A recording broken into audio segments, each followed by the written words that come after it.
product of a strong Black and Creole family. I am a wife, a mother, a daughter, a sister, a friend. I am also the victim of hate speech. My family has been victimized by hate speech. My community has been victimized by hate speech. And yes, while I use this term victimized purposely, I'm going to add another term, and that is empowerment.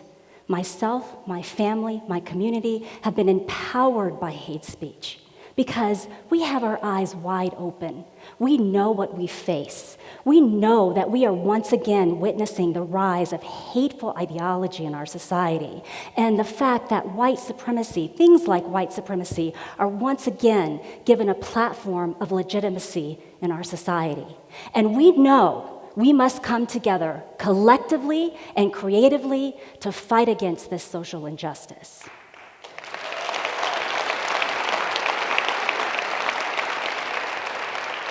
My consciousness about hate speech actually begins with my late father, Alfred Charles Stansbury. He was the first Black architect in a small town in Louisiana, Baton Rouge, Louisiana.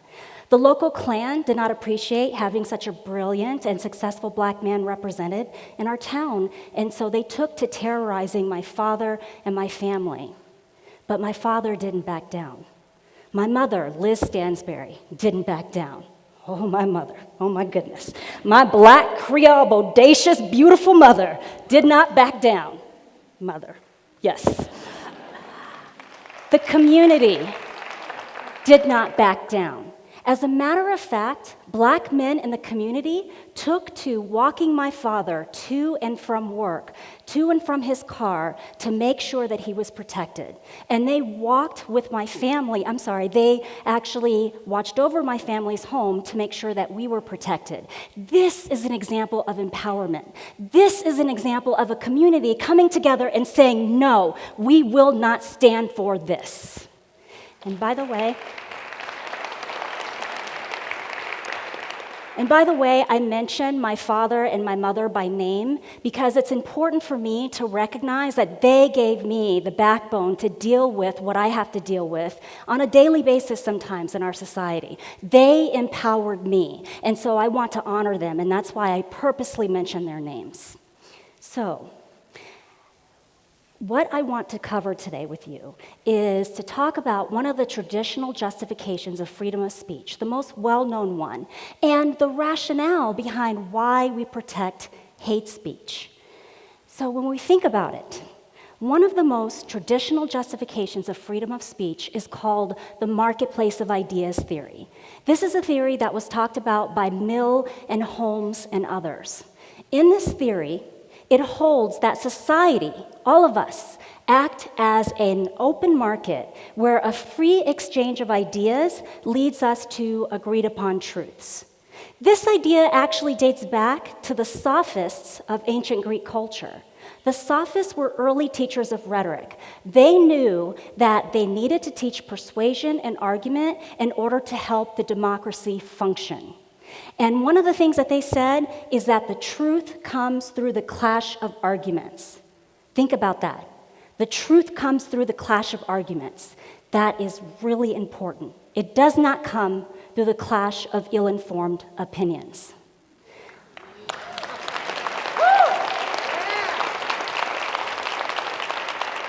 Now, when it comes to hate speech is defined as any speech that is directed to a historically marginalized group. It is a speech that communicates inferiority. It's speech that degrades and dehumanizes. That is hate speech. Our understanding of hate speech and our approach to hate speech in society has been heavily informed by a landmark case called Brandenburg versus Ohio in 1969. In this case, a Ku Klux Klan member was charged with inciting a riot through his racist speech. He later won his case on the grounds of the First Amendment. And what this did, this case established what we call the new incitement standard. What this means is that in order to be criminalized for your public speech, you have to prove that your speech causes immediate harm and violence.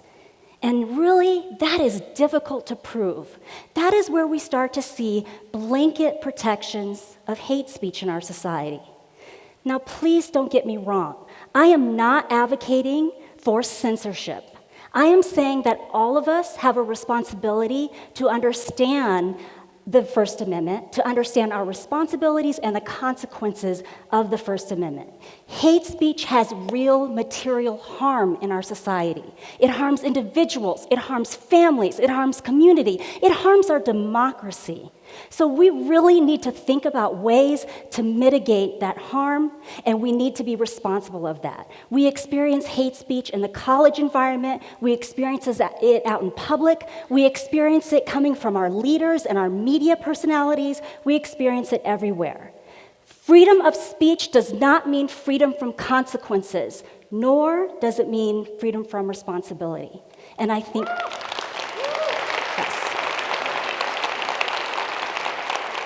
And I think that is what we are missing oftentimes when we talk about the First Amendment or teach about the First Amendment. We teach that all ideas are created equal and all ideas are equally valid and true, but if those ideas are not informed by solid logical argument, those ideas aren't worth anything. And I'm sorry to say that, but they're not. If they're not informed, they're not really worth being in the marketplace and being in the clash of arguments that the sophists talked about. So that is important. Also, we need to understand that the marketplace is an ideal. It's not truly open and free. Power dictates the market. Power often dictates and influences whose voices are heard and prioritized. Oftentimes, the most ill-informed, anti-democratic, racist, sexist, homophobic speech becomes normalized in our society. We get to a point where politicians and media personalities can vilify an entire group of people by calling them animals, rapists, invaders, with little to no consequence. And then we, as a society, as a culture, we accept this. And we say, hey, it's just their valid opinion and valid political ideology. This is a problem. This is a problem. So what do we do about it? Let's be clear. Just because someone does not actively engage in hateful rhetoric, it does not mean they are not complicit in it. They are complicit through their silence, and they are complicit through their excuses. So we must hold them accountable. And how do we do that? We hold them accountable through our voices, through our activism, and through our vote.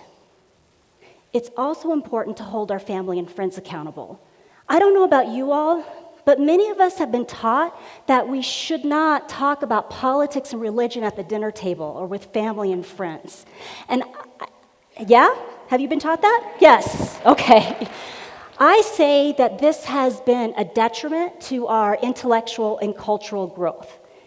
The next time a family member or a friend sits down next to you and starts spouting out messages of hate, racist, sexist, homophobic, classist information, challenge them on that. But challenge them with civility and care. Be willing to really listen to them and try to come from a space of understanding that we are all doing the best that we can, and we're all a product of our socialization. That is important to think about. Another thing that we must think about is educating our children and talking to our children about these things. Oftentimes we think, we want to protect our children. We want to save them from the atrocities of what happens in society. But we really need to educate them because they're going to be out there in the world. And not only going to be, they're there now. They're seeing this now. They're watching media just like we're watching media. And so it's important for us to teach media literacy, to talk to them, to think about it. I have two beautiful and bold a daughter and a son. And my husband and I have really worked to talk to them about everything that's going on in society. And I admire my husband, Brian, because he has been instrumental in talking to my son about what it means to be a black man in society, being a role model for my daughter about who men should be. We both talk to our children about all these things that are relevant in society, and I encourage all of you to do the same. If you don't have children, children are around you, talk to them. They see what's going on, and if we're not talking to them, that's an issue. So that's important. Also, it's important to model civility.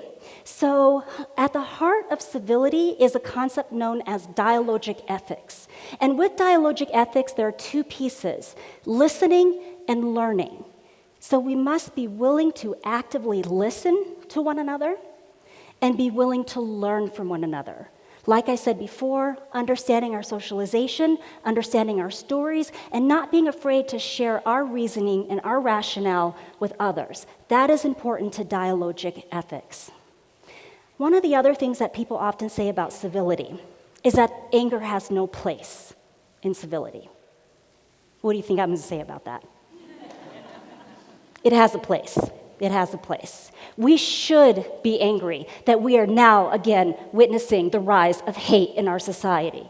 We should be angry that our leaders and our politicians and our media personalities and our people are not doing enough to combat this hate. We should be angry that too many of us are excusing it as valid opinion and valid political ideology. We should be angry, but we should not.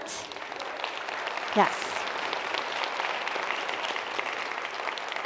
But we should not let our anger overtake us. We should not let our anger be a detriment to our success. And so what we need to do is challenge that anger. And like I said previously, we challenge that anger through our votes and through our activism and our cultural activism. And so I encourage us all to use that anger and challenge it into good.